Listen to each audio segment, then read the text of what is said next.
In this video article, I'm going to talk about 5 books of one of my favourite authors. That author is Guy Gavriel K.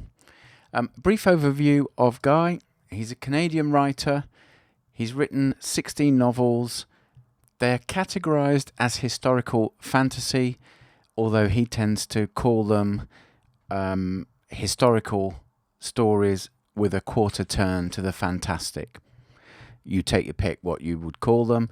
I would tell you that his work from 1990 to 2016 is consistently outstanding.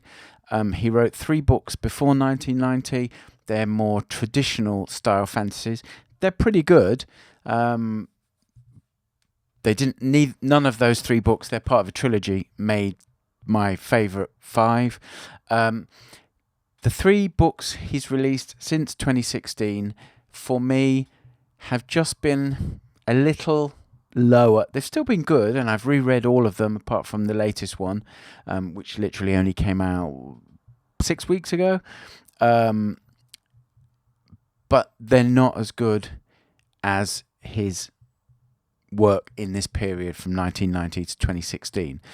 What I like about his work, it's based on historical periods, but adapted for Kay's dramatic purposes. Features multiple characters in all of these books. His characterization's really strong. All the characters are realistic. The actions they take are all realistic. Actions can last, or plans and plots can last for years and years before they're enacted. Really strong character-driven stories. He also has strong female characters portrayed in a realistic manner. And what I mean by that is that in some fantasy fiction you have female characters who act as knights and stuff, and that's not particularly realistic. Kay's female characters he's able to write female characters who influence the events of his stories by who they are, where they're positioned in the circles of power that they move in, how their decisions or how they can manipulate characters to do things for them. So they're not male-oriented stories, although the protagonists, I think, are nearly always male, or the majority of the protagonists are male, but the female characters aren't just placeholders. They have their own agendas, they have their own goals that they're trying to achieve, and they do that in a realistic manner. So I think his characterization is really strong. He writes complex and sophisticated plots, and his books in this period tend to be anything from 600 to 1,000 pages long. If you don't have the attention span for those, you won't like Guy Gavriel K. I noticed, so the 3 books that he's released since 2016 are all considerably shorter. I also noticed, so my reading habits are I tend to read more in the winter than in the summer. In the winter, I tend to go to bed at like 9 o'clock or 9:15 and then read for a couple of hours. And this winter just gone, I reread nearly all of his work.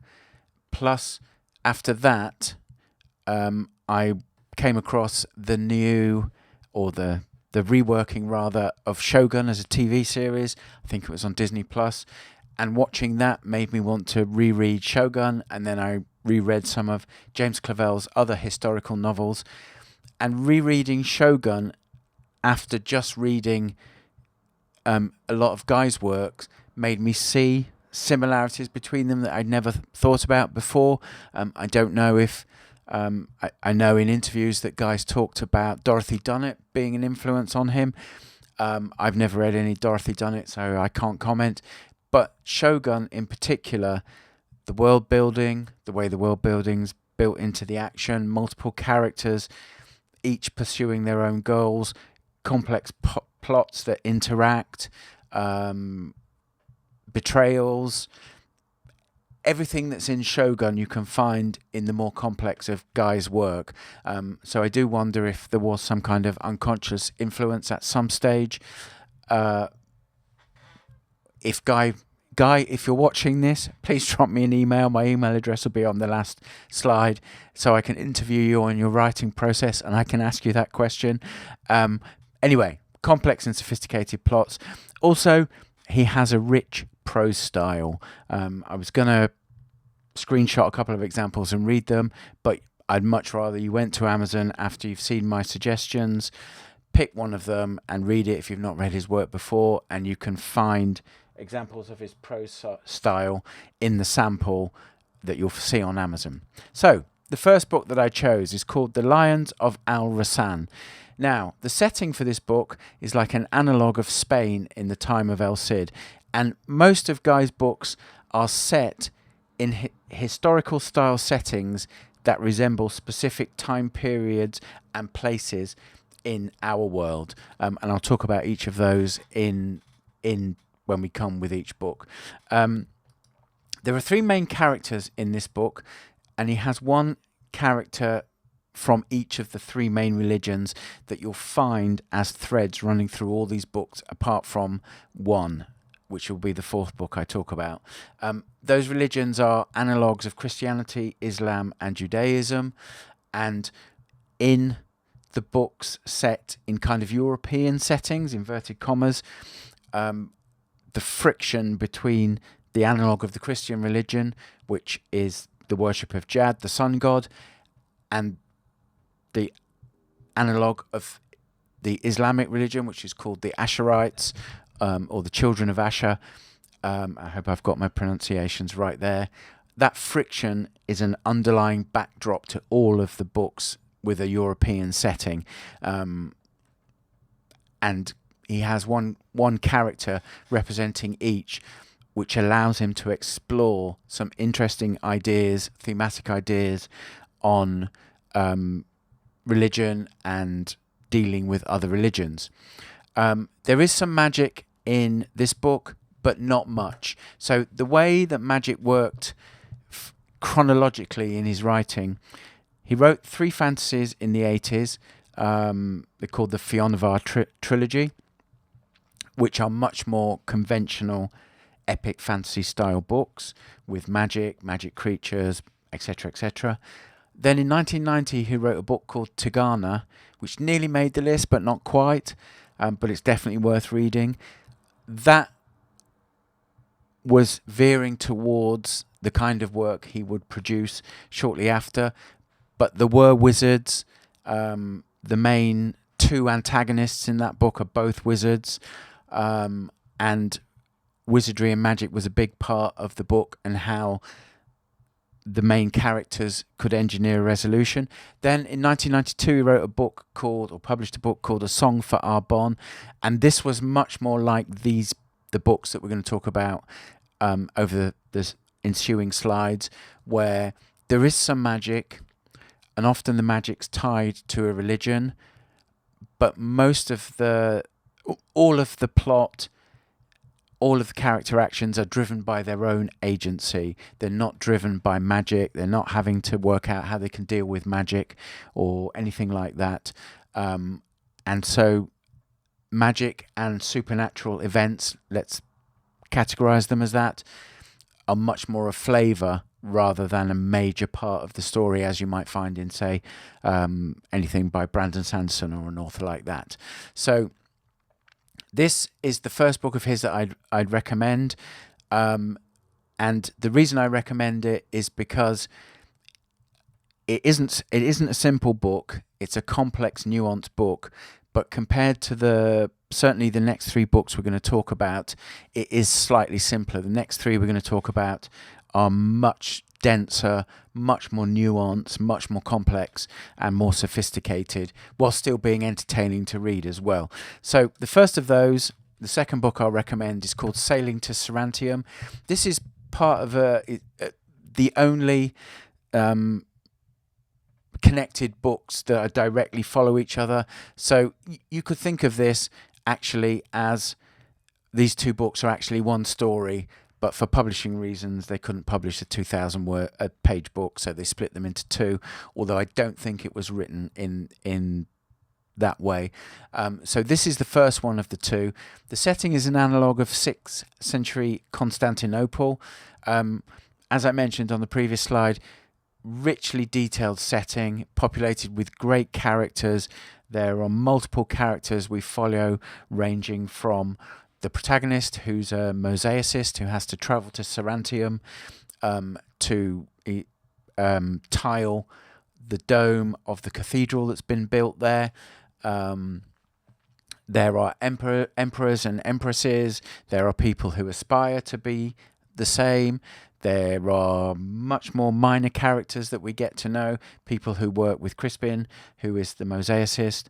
All of them are richly detailed. They've all got their own agendas, their own goals, and they act in a way that's consistent with their own characters. Some great female characters. Sarantium itself, the city, is almost like a character as well. If you saw a previous video that I put out, I forget which one it was, where I mentioned sociological storytelling rather than psychological storytelling, which is what most writers use. A city like Sarantium would make a great setting for a series of sociologically based stories. So if you can't find that, email me and I'll send you the link to the article, or search for sociological storytelling in Game of Thrones and you'll find the article that will give you some background into the difference between sociological and psychological storytelling. The story is continued in the third book I'm going to recommend, Lord of Emperors, and Lord of Emperors obviously carries on the story of that was started in Sailing to Sarantium. Again, it's very rich and detailed, but there's space for new characters to come in. And interestingly, one of the characters who comes in is mentioned in passing. And if you've read The Lions of Arasan, you'll remember the name. And this is something that starts to happen in Kay's work. You start to get little plot echoes and callbacks to previous stories. If you've not read The Lions of Arasan before you read that, it won't make any difference. But if you have, when you see these things, it just gives you, it's like uncovering a little Easter egg, and it gives you a little sense of enjoyment and stuff. And I like the way he connects the events, because in real life history, if you told stories based on different time periods, there would be things that would relate to things that happened 200 years ago or 300 years ago.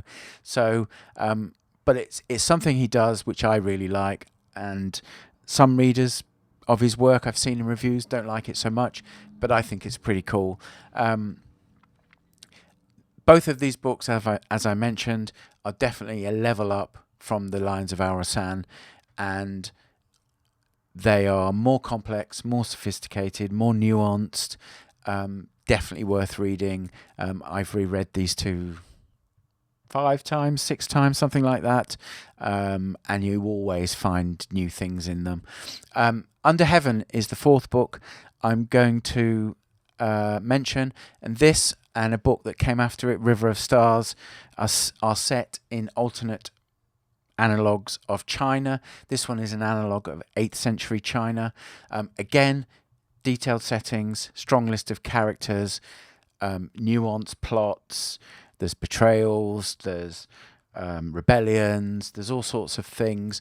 I loved the opening of this one, where the opening is the main character, Shen Tai, is the second son of a Chinese general who's died. And as part of the 2 years of mourning he has to do, he goes to the scene of a battle where his father's forces fought against the forces of a neighbouring country, and 40,000, 50,000 soldiers died, and they've just been abandoned on the battlefield, and they've just turned to bones, and no one really goes there because their ghosts howl in the air and stuff, especially at night. And his father privately expressed his what's the word I should use? He expressed sadness that so many men had died so senselessly. So Shentai feels that in order to honour his father's memory, he goes there and he starts burying the bones. And because of that, he's given a gift of 250 of the most desirable horses in this world, and the story starts from there. But that initial setup is fabulous. Brilliant setup, and then following Shentai and seeing what happens to him. One of my favourite books. Again, complex and nuanced, multiple characters, female characters who act in manners that are realistic, and one of them is part of one of my favourite parts of the book, is an order that Guy created called the Canlin. They're kind of like messengers, stroke emissaries, but I thought they were a great touch, and I actually thought he'd based it on something realistic, and I spent a couple of hours researching it to try and find it because I wanted to read more about them, but probably he combined ideas from 4 or 5 different things. But I loved the Canlin, everything about them, and how they were used in the world as messengers, and they were given special emissary status or herald status, so they could turn up with a white flag and they wouldn't get killed, and so on. The last book, Children of Earth and Sky, I struggled between choosing this one, or Tigana, which I mentioned earlier, or A Song for Arbonne. I ended up choosing this one. The setting is an analogue of the Eastern Mediterranean area, Dubrovnik, in the late 1500s. And the reason why I chose this one over the other two aren't connected to this kind of European world that Kay has going on. So the 3 books he's written since 2016 are all connected with various countries in this European world. So we get little glimpses of history and glimpses of other stories. And there are more echoes in this book of earlier stories. One of the characters has to travel to Sarantium, but Sarantium has now been sacked by the Asherites, and he has to travel there to, he's a painter, and do a portrait of the new emperor of Sarantium. And that was a great plot thread in this book. Again, there's great characters in this book who are acting to shape or are shaped by the politics of the day. It's not just action and adventure where they have to go and so like in a lot of traditional fantasy, you've got characters and they have to go and beat up the Dark Lord or get something from the Dark Lord, and it's the great fight between good and evil. Kay's books aren't like that. Good and evil is much more shades of grey rather than black and white. And I personally find that really interesting and entertaining, and all of these books I've mentioned are all worth reading in my opinion. Okay, those are the 5 books I wanted to talk about. In the next episode, I'm going to look at my second choice of a favourite author, and this is someone who might be new to some of you in terms of books, so I'm hoping that some of you will pick up at least 3 that I recommend you read, definitely, and I'm going to recommend 5. This is this author I'm going to suggest is more well known as a screenwriter, Oscar-winning screenwriter. I'm talking about William Goldman. So that will be the next video in this mini-series, and we'll look at 5 of his books. In the meantime, if you've got questions or ideas for articles that you'd like to see, email me, paul@deliberate-practice.com. And if you're a frustrated or aspiring fiction writer like I am, then do check out the resource I've put together called The Writing Vault. That's the address there on the screen. There'll be a link in the description for this video. Go check that out. It might be of something that's of interest to you, can help you with your writing endeavours. So thank you for spending some time with me and watching this. I hope you go out and buy some of Guy's books if you've not read them. If you've already read Guy's books, drop me an email and let me know what your 5 favourites are. I love talking about stuff like that, as all writers do. We're all readers at heart as well. We all love talking about that kind of stuff. I'll catch you in the next video where we look at 5 books from author William Goldman. Thank you for watching. I'll see you then.